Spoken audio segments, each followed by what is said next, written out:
Thank you very much for being here. We had a very, very good cabinet meeting.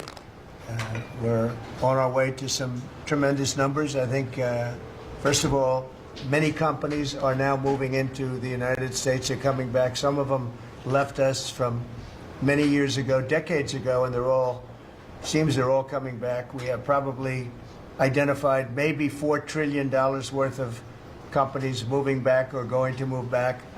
Many of them have announced it's going to be tremendous jobs, high-paying jobs too. And you probably know the chip business, not because of the CHIPS Act, which was a disaster. You gave billions of dollars to companies that already have many billions of dollars. They said thank you very much. It was no incentive for them to use it. But what is good is the tariffs will make it so that they want to come back. That's why they're coming back. I think they're coming back because of the election that took place on November 5th and because of the fact that they have to come back because the tariffs are forcing them to come back.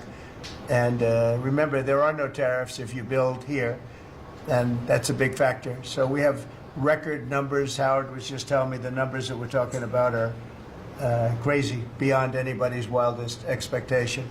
So they'll be doing a lot of building, all sorts of businesses, including the basics of automobiles. We have, as you know, Honda is coming in with a massive plant to Indiana, but there are many plants that are happening, and literally some are started already. General Motors is already redoing plants that were half abandoned, or they have plants that weren't being fully utilized.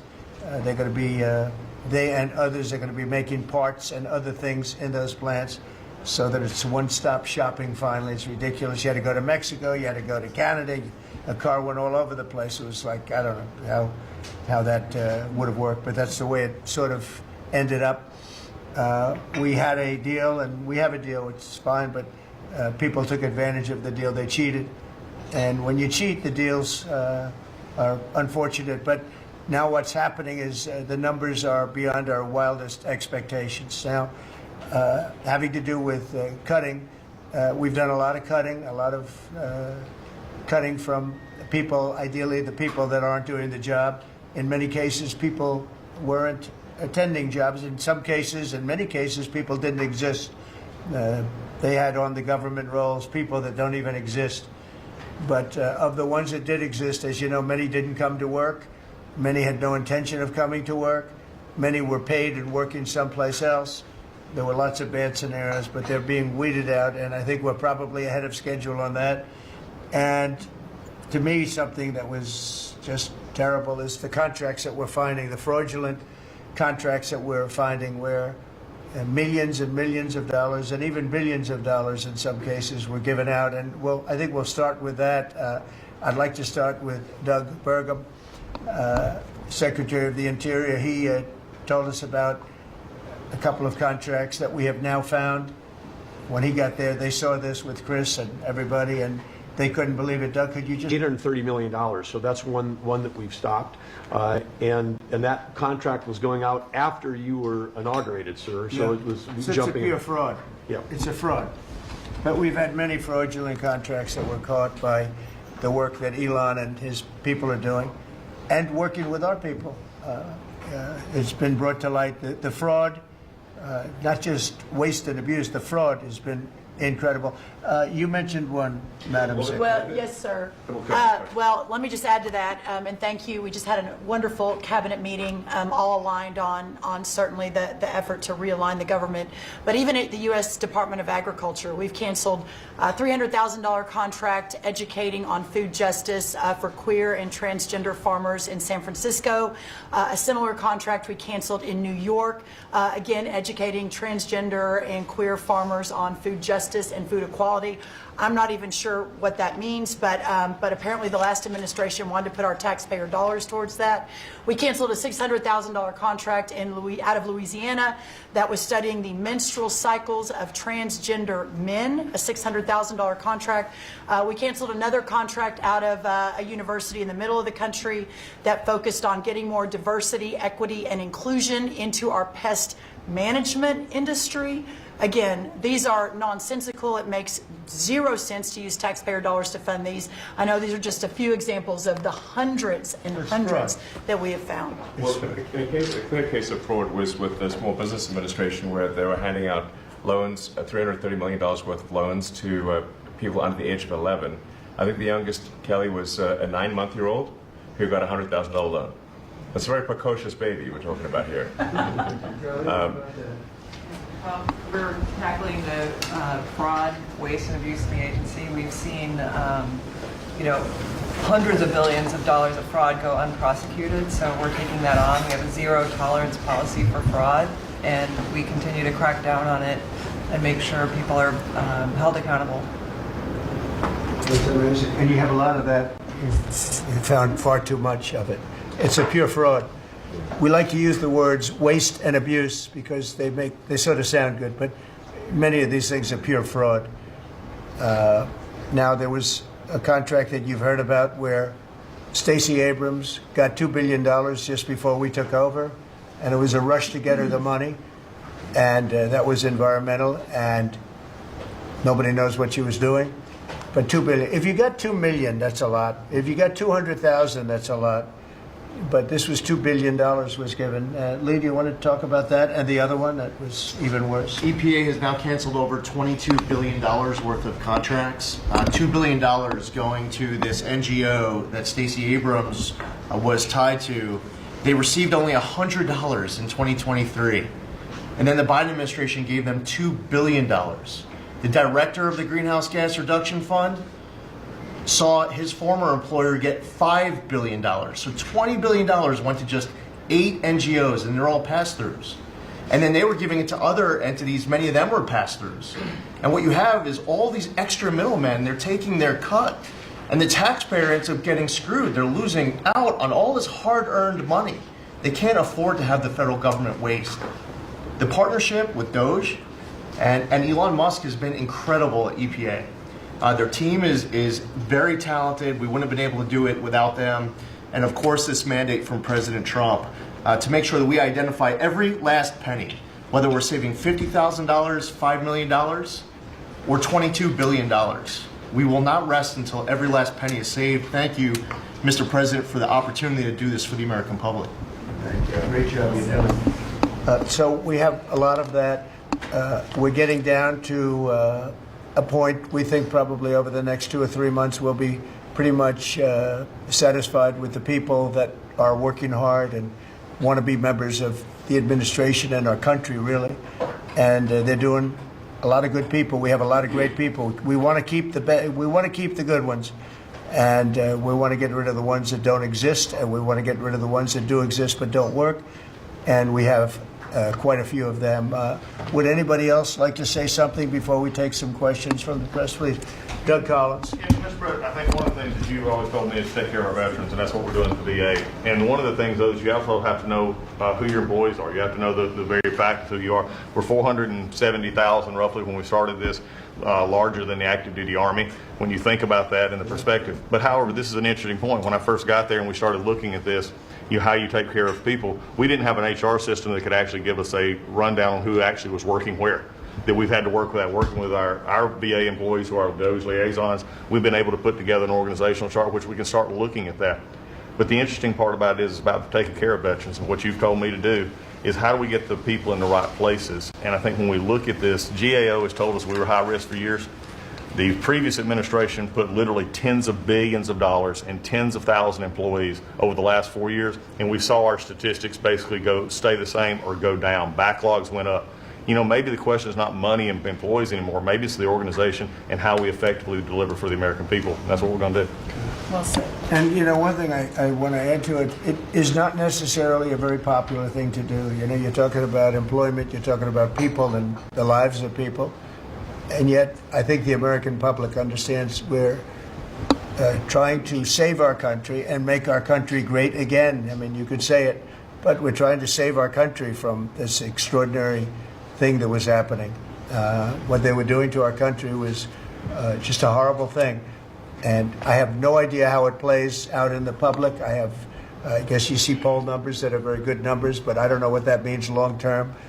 but it's something that has to be done. If we don't do it, we're not going to have much of a country left, so we have to do it. So we're doing things that I think a lot of presidents wouldn't be inclined to do, but we're doing it to really, I don't want to use cliche. I don't want to say we're doing it to make America great again, because I say that on the campaign trail, but there's really no other words that could express it better than that. We're doing it to help our country, and our country was riddled with fat, like no country probably anywhere in the world, and we're getting rid of the fat. And at the same time, we're going to be bringing in millions of very good, high-paying jobs, and we're going to be taking in a lot of money. Our country's going to be very strong. We've been ripped off by every country in the world, friend and foe.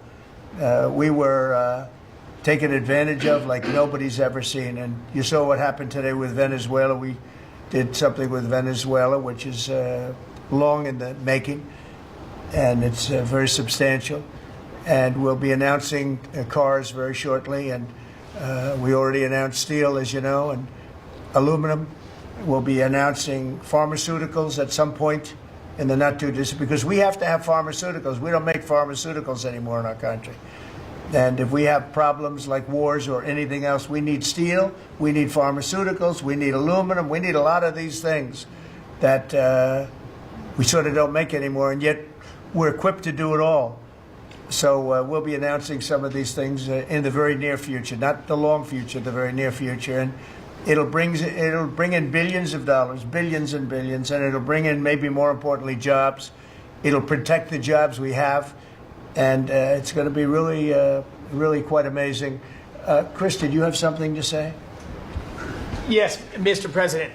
I want to say energy is the infrastructure that makes our country run and drives our national security. The Biden administration grew my department, the Department of Energy, by 20%, and expenditure much more than that, all in an effort to reduce the production of energy in the United States and to make energy more expensive. We are stewards of the American taxpayer dollars, right? That's the job of everyone around this table, led by you. We want to reverse that trajectory and care about every dollar an American taxpayer gives us, and are we using it for the benefit of Americans? Let me tell you one thing, huge growth in expenditures, huge growth in employee count. Puerto Rico, an American territory, had its electricity grid destroyed. They had billions of dollars in the Department of Energy to help Puerto Rico, yet they didn't spend that money, because that money would have meant more energy, more jobs, more prosperity in Puerto Rico. They wanted to have them as a poster child of wind and solar. This island should run on wind and solar. That just doesn't work. But they cared about politics more than the American people, and they didn't treat the dollars like they were their dollars. Yeah. This table, the team you have assembled, we're treating the American dollars like they're our dollars. Yeah, thank you. We're doing a great job on energy, by the way. We have things happening with energy that will knock your socks off. A really amazing job. Howard, do you want to say a couple of words? Well, what is so exciting is April 2nd is just around the corner, and that's American Liberation Day. That's the day when the rest of the world starts to treat America with respect. And your leadership, understanding how the rest of the world treats us, and what balance and what fair trade finally is going to take care of America. It's going to launch the External Revenue Service to start to build the power and prestige of America back. And I'm honored to be helping you on that course. It's an interesting term, right? The External Revenue Service. We're going to take in a lot of money from the outside, and that's going to keep our taxes low, and I think getting a lot lower. It's going to be a lot of money, and the external will take care of the internal to a large extent. So I think it's going to be a beautiful transformation. Linda, you might say a couple of words. You've done so amazing. It's a 50% cut. And more importantly, we want to bring education into the states. We're at the bottom of the pack, but we're the most expensive per pupil. And we want to bring education back to the states where they can teach the students lovingly with their parents and with the boards and everything else. And they'll be every bit as good as these other countries. These individual states will do a phenomenal job. You want to say something? Yes, sir. And if we think about education, if we don't address the issues in education now and start getting our scores up, What are we going to find our next generation after that? Where are our engineers, our doctors, our lawyers, our scientists, our AI and technical experts going to come from? We will go farther and farther down, and with everything else we're doing within our country, building manufacturing, bringing all of that back, if we don't educate in the best way we can, we will be lost, and those generations will be lost. It is, I think, the cornerstone of our culture and what we need to focus on. And so by having education at the best place where it can be, which is at the states, the local levels, with governors, with best practices and tools, which I hope the Department of Education can help supply for them, we'll do it. And Linda, as you know, the SBA has taken over her student loans, which is a lot of loans. It's a big job. And Kelly, we appreciate that. You're going to do fantastically well. And Bobby is going to be taking over their various medical aspects and health aspects of the educational process. So, and he's going to do a fantastic job of it. So thank you very much. Thank you, Mr. President. I'd just say that I'm very grateful to you and very grateful for the partnership with Doge, with Elon. We've identified extraordinary waste in my department and HHS. The expenditures, the budget of HHS during the Biden administration went up by 38%. The employees went up by 17%, and healthcare went down. We have 40 comms departments. We have 40 procurement departments. We have 40 IT departments, and we have 40 procurement, HR, none of them talking to each other. We are, with Elon's help, eliminating the redundancies. We are streamlining our department. We're going to go back to providing gold standard science. We're going to get the money to the scientists and to the patients rather than to the administrators and to the bureaucrats. And we're going to restore gold standard science, and we're going to make America healthy again. Thank you very much. It's great. If you might, Madam Secretary, say a little bit about what's happening and how well we've done at the border.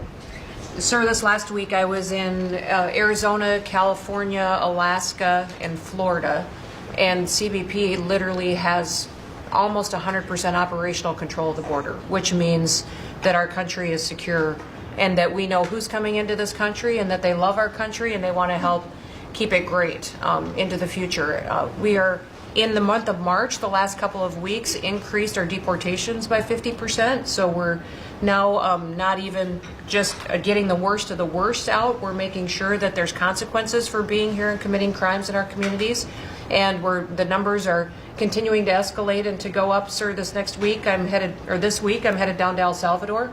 I'll be in the prison where we sent TDA members. I'll be meeting with the president and also Colombia and Mexico and talking about building these relationships so that we can continue to get people out of this country that don't belong here and take them home.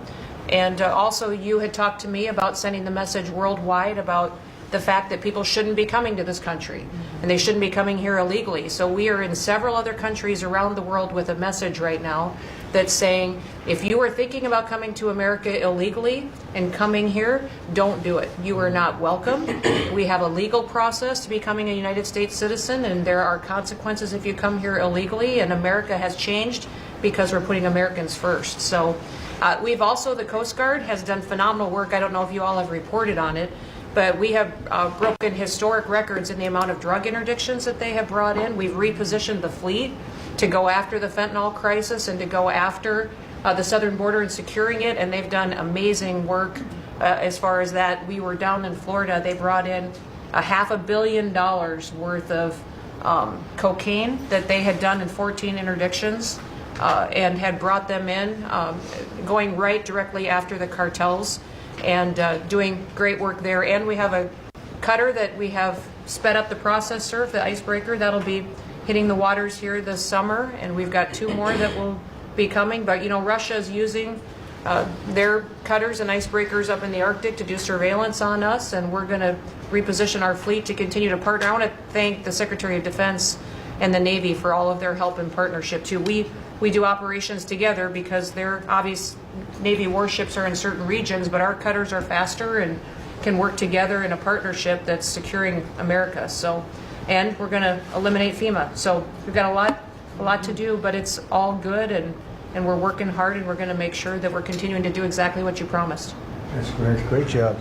Yesterday, there was a plaza that you know well. There'd be hundreds of thousands of people standing at that plaza, pouring into our country, totally unchecked. Many people from jails and prisons and mental institutions and gang members, and horrible.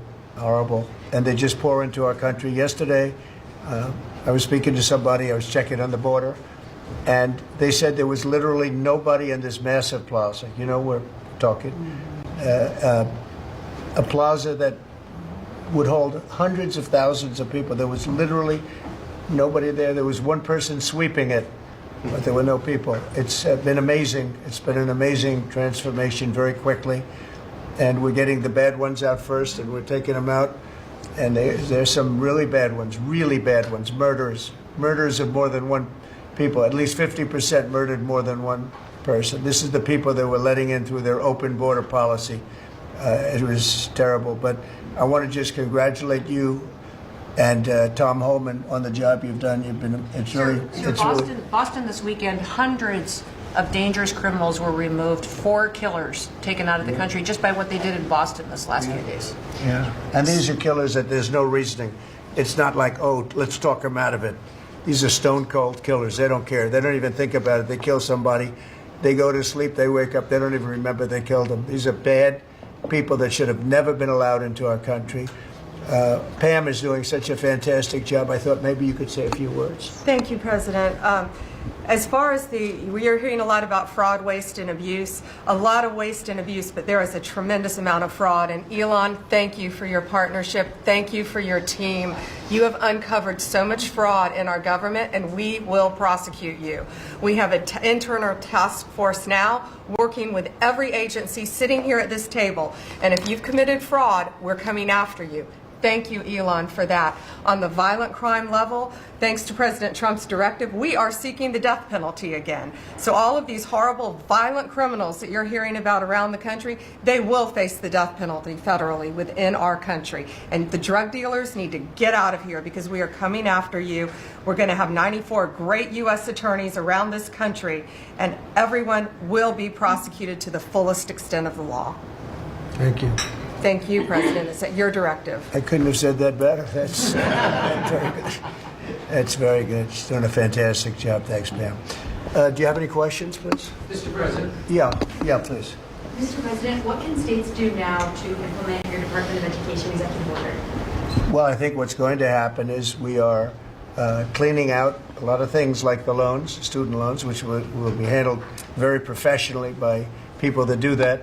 And then, as you know, RFK Jr. is going to do a fantastic job having to do with health and the other things, and frankly, better than the people at the Department of Education. You see the buildings all over D.C., and then the rest is the states are going to start coming in and taking all of the information on all of their students. And I think a lot of that information is going to be shipped to different states like Iowa, like Indiana, like so many. They're so anxious to get, they're calling us, and they're so anxious to get it. We'll be shipping the records of the children that they're taking care of, that they want to take care of, and the process will begin. And I think it won't be that long before the states will be really running the Department of Education. Our teachers are going to be taken very well care of.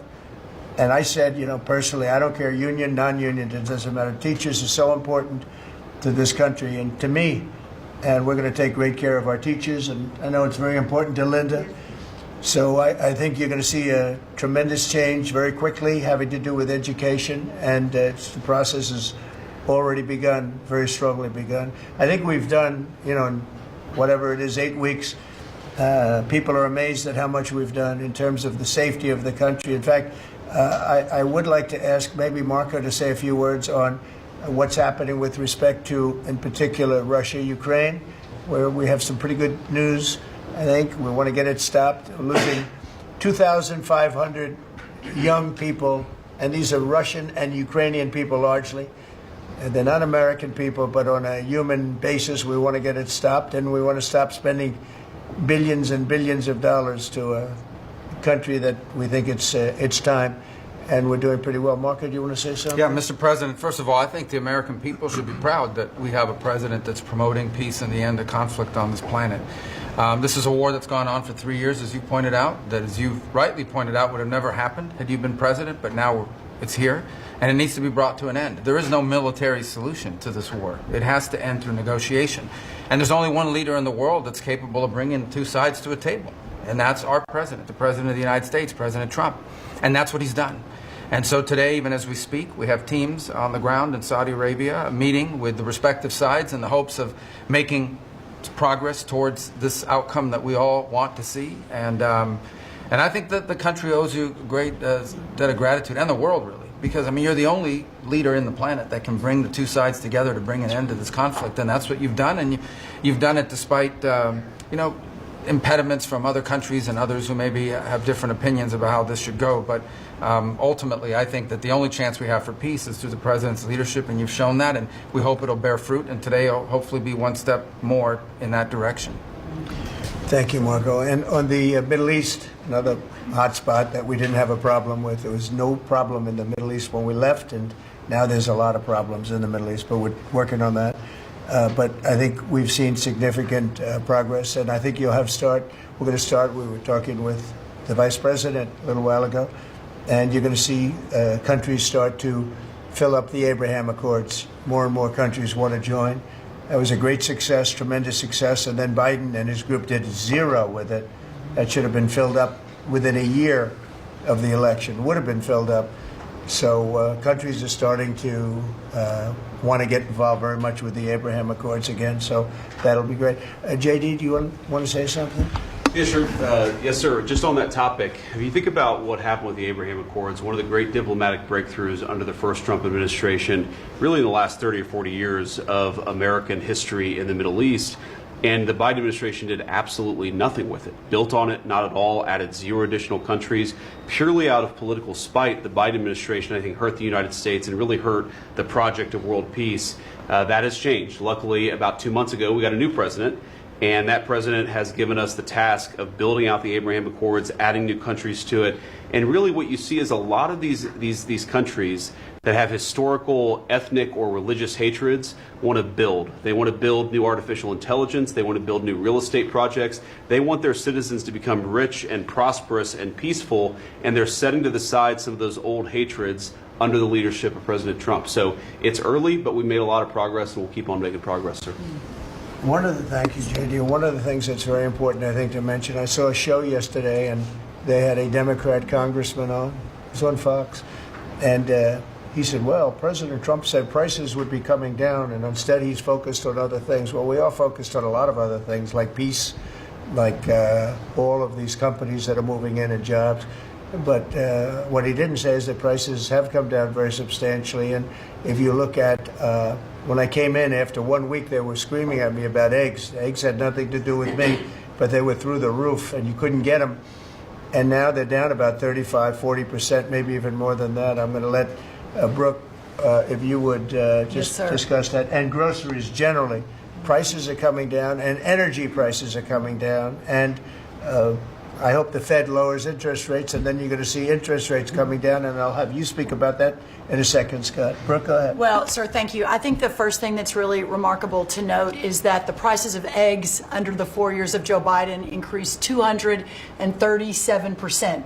237% in those 4 years, and yet it wasn't covered in the press at all. No one talked about the price of eggs in the summer of last year, for example, from the media. So, of course, the president wins, and he is inaugurated, and the next day, everyone is yelping about why the price of eggs are so high.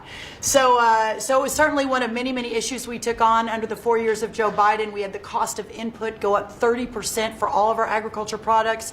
At the same time, the trade deficit increased $49 billion. So it was zero under the first Trump administration. And then under Joe Biden, we sold $49 $39 billion less of our ag products around the world. Then you combine that with the avian bird flu, and I know I've talked to a lot of you in the press on this over the last 3 or 4 weeks. But listen, here's the deal. The president, under his vision and support, we released about a month ago a very significant plan on how to bring the price of eggs down. It included 5 prongs. I won't go into it now because I don't want to bore everyone. But since that day, since we released that plan regarding biosecurity, repopulation, importing eggs, research, and then deregulating, taking those onerous rules off of our farmers, our egg-laying farmers. Since that time, the price of eggs, the wholesale price of eggs, has come down 53%. So we're going to keep working on it. Listen, it's not something you solve overnight. Avian bird flu and some of the other animal diseases, we're working across the government, several partners out in the cabinet on that, especially my friend Secretary Kennedy over at HHS. But we have a long-term solution, but at least for now, in the short term, thanks to President Trump and so many that have worked so hard, the price of eggs are coming down, as well as the price of groceries. So thank you, sir, for the opportunity to lead on that. And the number is 53%, and they're readily available. So I think it's a fantastic job. And overall groceries are down too. That's right. They're coming down. So the consumer's finally seeing some good news instead of year after year of prices going up because of grossly incompetent leadership. Scott, do you want to talk about interest rates, where you see it all going? Yes, sir. So we are, under your direction, we're reprivatizing the economy. We're bringing down government spending. We're bringing down excess employment in the government sector. On the other side, we're going to re-leverage the banking system. We're going to have all the new manufacturing jobs, so everyone who's laid off from the government will have an opportunity to go into the private sector, and that is going to lead to disinflation. Inflation is under control. We're going to get the affordability crisis fixed. So lower energy, deregulation, more private sector jobs that will naturally get interest rates down. Interest rates down. Mortgage rates are down almost every week since January 20th. The energy costs are down about 15%. Crude oil's down about 15%. And as we keep that going, interest rates are going to keep declining. It'll be good for mortgages. It'll be good for credit card debt. It'll be great for auto loans. That's great, and you're doing a really, really good job. I'd like to see the Fed lower interest rates. That's just my opinion, because things are coming down. We have inflation under control. Tremendous amounts of money will be soon coming in from tariffs, which is about time that we were able to partake. We've been ripped off by every country on that basis, and it's about time. But that will be, I think, treated very fairly, will be very fair. But the money that we're talking about is rather astronomical, and it should be, because we put years and years.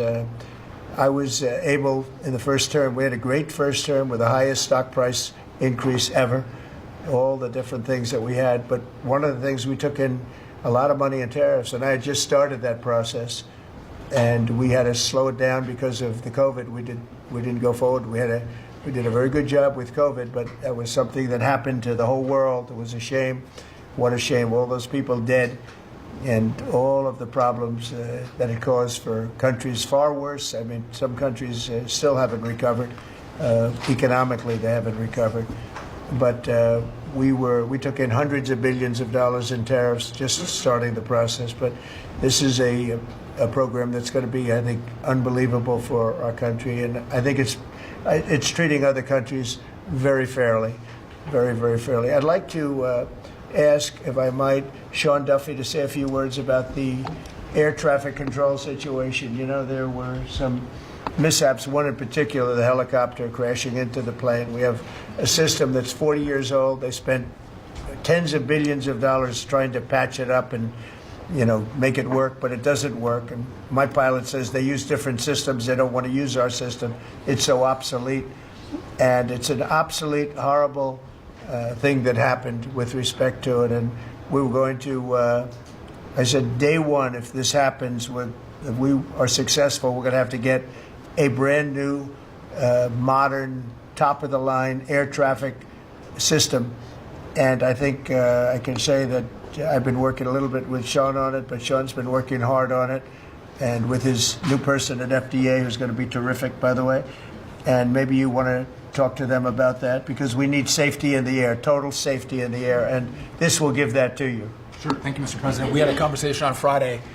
Again, our air traffic control system, as we talked about maybe privately or I don't know publicly with all of you, but we have decades of ideas and billions of dollars, and no progress is ever made on any of these initiatives.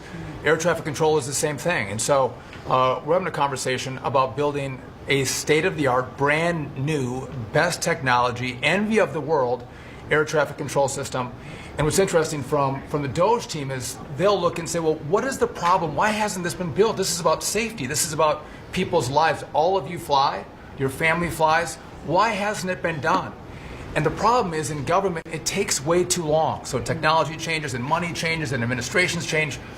We have to do this fast, which is why we need the partnership from the Congress to give us the money up front. The best ideas and the best technology available in the world, we're going to build in the system. I think, Mr. President, we can do it in 3 years. I think Trump Tower was built in 3 or 3.5 years. I think we could match the Trump Tower time frame. 2 years. Okay. 2 years. Maybe not that good, but about 3 years. And again, we have to choreograph, because again, our towers are operational, keeping planes in the air. So we got to choreograph this, but we can do it in short order. If I can just make one other point, Mr. President, we're $36 trillion in debt. You've never had a DOGE. We've never come in and looked at our government the way, Mr. President, you've looked at this government and said, there's too many people, there's contracts, fraud, waste, and abuse. And so we've had a few bumps in the road as we've gone through this process, but if you look around this room, everybody has seen how the process has evolved, and everyone appreciates some of the insight and technical support that we've gotten to make this government more efficient, to make it more responsive to the American people. And so, again, when you have a new system like this, you'll get some bumps. But things are rolling out. The last 3 weeks have been much, much better as our teams have integrated and we're working to deliver for the American people. And I would say some of the press had made comments last time about what happened in the last meeting. We had a great conversation in the last meeting. Elon and I had a great call after the meeting, and so sometimes the reporting can be a little bit off. I love the analysis that you guys do when you're not in the room. But I would just note that we're working well together, Mr. President, and the whole team here is working well together. Well, actually, we decided to see you after the cabinet meeting instead of before, and I think that's nice. But if you think about it, I guess never in history has anybody invited you to a cabinet meeting. We're very open and transparent, and we had a very good meeting today. So, I mean, you're standing here, you're seeing what the result of the meeting is. I think we're doing an amazing job for essentially 8 weeks on the job. I think there's never been anything like it. Did you have a question, please? Two, actually, if you don't mind. Thank you for having us. Thank you. We appreciate it. One, actually, to follow up on the Attorney General's comments, and then one for you. You said that you're now preparing to prosecute examples of fraud across federal agencies that have been referred to you. Is that what you said? We are working with a team. We have a team of attorneys in place working with Elon's incredible team, helping us, taking referrals from the cabinet members. You know, these are your tax dollars. And a lot of it is just abuse, a lot of it's waste. But if it's fraud, we are investigating it, and we're coming. We are looking at multiple cases of fraud throughout the federal government. One for you, Mr. President. Greenland is confused about the Second Lady and the National Security Advisor visiting this week. They're concerned that this is further provocation, whatever it is you ultimately want for Greenland. Could you further explain why they're going? What is the ultimate end goal when it comes to? Yeah, well, not provocation. This is friendliness, not provocation. We're dealing with a lot of people from Greenland that would like to see something happen with respect to their being properly protected and properly taken care of. They're calling us, we're not calling them. And we were invited over there, and I thought it would be I have great respect for the wife of our great vice president. I think she's a brilliant woman. She's a very nice woman, and she loves the concept of Greenland. And so she's going there, and I think Marco's going there, and some others are going there. But we've been invited, and they really like the idea because they have been somewhat abandoned, as you know. They haven't been taken good care of. And I think Greenland's going to be something that maybe is in our future. I think it's important. It's important from the standpoint of international security. And if you look at the ships outside of Greenland, you have Russia, you have China, you have lots of different people and lots of different places, and it cannot go on the way it is. It's not going to go on the way it is. I'll make a statement. It's not going to happen. So they're going there, and that's purely friendship. Who's doing the inviting? You said people. A lot of people, yeah. People from Greenland are asking us to go there. We have many, many requests from many, many people, some officials too. Mr. President, yes, I ask please. you about economic forecasts. I saw one economic forecast coming out from the OECD this past week. They are forecasting stagflation for the United States, a downtick in terms of GDP growth. Do you agree with that forecast? What do you see over the course of 2025 for our... Well, we inherited a very, very bad and perilous situation from a group of people. Again, we just got here from a group, and this takes a long time to develop, from a group of people that truly didn't know what they were doing. And you see that with not only costs, you see that with all of these fake contracts that have been given out. So we inherited a bad situation, but I think we're going to have an economy that booms. I think when it all kicks in, it's not going to take very long, because some of these people that announce it, they're going to spend billions of dollars. I mean, literally, Apple is spending $500 billion. They've never made anything close to that to do that. They're building plants here instead of China, instead of other places. When it all happens, and it's going to happen very soon, these are people that are already, in many cases, they're already starting. They just announced. In some cases, they announced, but they actually started before the announcement, as you know, because some are already building. This is going to kick in. I think it's going to be amazing. So they're looking at, based on numbers that I was looking at 6 months ago, 7 months ago, I was very concerned about the economy. We're going to have something that's like nobody's ever seen before. We have numbers, and we have job generation that I don't think we've ever seen before. See how it works out? But I think the economy is going to go through the roof. Okay. Mr. President, yeah, please. About Ukraine, in an interview with Time Magazine published this morning, President Zelensky said he believes that some members of your team have been influenced by Russian information. Those were his words. What do you have to say to that? Well, probably they have been influenced to get this thing settled, because Ukraine wants to see it settled. I think they have to have it settled, and Russia wants to see it settled. And I think if I weren't president, this would never happen. Marco's doing a great job, and Steve Witkoff has been incredible. Michael Waltz. We have a great group of people working on it, and that takes a good part of their day, settling something that really, it affects us monetarily because we've given so much money, and we're getting that done. In fact, Scott is telling me that the agreement on rare earths is just about completed. They'll sign it shortly. So it's, as you know, Europe is in for a very small fraction of what we're in for. It affects them much more than it affects us. Again, they are in as a loan, which nobody knew until I came along. Europe is giving the money to Ukraine as a loan. We were just pouring money into Ukraine. It was a very unfair situation. So we made a deal on rare earths. But most importantly, we want to stop the killing that's going on. 2,500 on average, mostly soldiers, a week are being killed.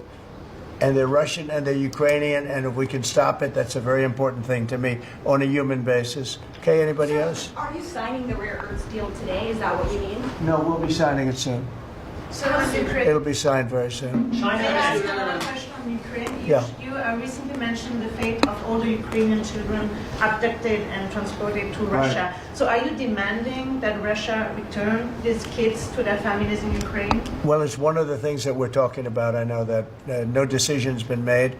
We're talking about territory right now. We're talking about lines of demarcation. We're talking about power plant ownership. Some people are saying the United States should own the power plant and then work it that way because we have the expertise to fix it up, et cetera, et cetera. It's okay. That would be something like that would be fine with me. but they are talking about ownership of the big nuclear power plant in particular. But all of these things will come up, and they have come up, and that has been discussed, yes. Okay, I want to thank everybody very much. This was a great meeting. These are phenomenal people. We're lucky to have them. I have to tell you, I want to thank you all, and Elon, I want to thank you. I know you've been through a lot with this horrible situation that happens. That's right. Saving America. It's very unfair. What he is a patriot. Here's a man that I can tell you, he's a friend of mine. He's become a friend of mine. He supported me in the election. That's when I got to know him, really. I knew him a little bit from the first term, but not much. But he's a patriot more than anything else. He's never, think of it, he has never asked me for a thing. He could have. I always say, I wonder if he's ever going to ask me for something. And that's always subject to change, and if it does change, I'll let you know about it. But Elon has never asked me for a thing. I mean, I got rid of the electric car mandate. I have no idea how that affects him, but possibly not good. I don't know. But he's never asked me for a thing. And I think that's an amazing tribute. I did get activated last week when I saw what they were doing. I said, he makes an incredible product, and we're going to go out and tell people you can't do that stuff, and support him. They got to support him, because if he wasn't doing this, he wouldn't have any of these difficulties. And I think it's getting less and less. Pam has done a great job with regard to all of the, I mean, I know the kind of investigations that are going on. If she finds them, which she will, she already found 4 of them. But I think they're going to suffer very grave consequences, because they're really terrorists when you think about it. They're terrorists at a high level. And I think the people that are financing them, they could very well be people I know, people that you write about. But those people are in big trouble, so they better cut it out. But Elon's a patriot. We want to thank you very much for the job you're doing. Thank you very much.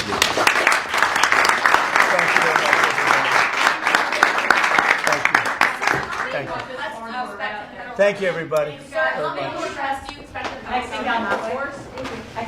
Thank you very much. Thanks to all the Doge team who are getting death threats on a daily basis. Just trying to do the right thing for the American taxpayer and for the American people. Just a thank you to the Doge team who are literally getting death threats.